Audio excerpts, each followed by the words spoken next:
Welcome back. Now we take your questions. If you have a question yourself, send it to us at QuranSpeaks.com. So Dr. Shabir, the question that we have is, what do Muslims teach about money and being in debt?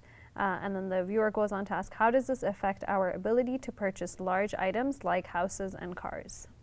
Probably the question is hinting at the Islamic prohibition on taking or giving interest, and because that would explain, the question about how do we purchase large items. But let me just give the overview, as the questioner seems to be asking. What about our teaching regarding money and so on? First of all, money is not seen to be a bad thing in and of itself.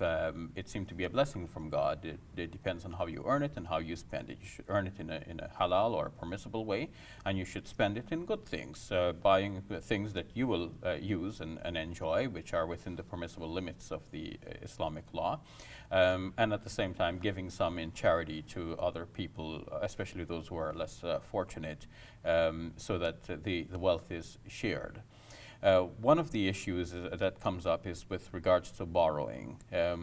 The Muslim attitude should be to be as free of debt as possible, because sometimes you're indebted and you feel burdened by that. Sometimes people are driven to give excuses because they can't pay up on time, and so on. So a Muslim has to be forthright and truthful in all circumstances, and sometimes that is compromised if one feels under the pressure of debt and not being able to meet the deadlines for repayment.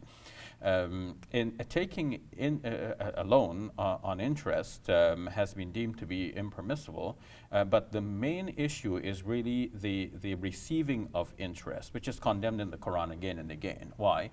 Because the one who has extra money to be able to loan it really doesn't really need to claim something back from the person who needs to borrow. The person who needs to borrow usually is in a less fortunate situation, and to have to pay back not only the loan but also interest on top of the loan is really going the opposite way from charity.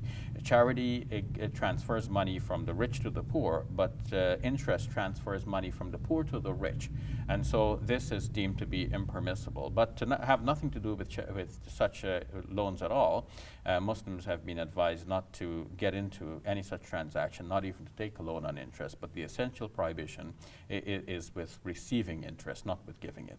Thank you, Dr. Shabir. You're welcome.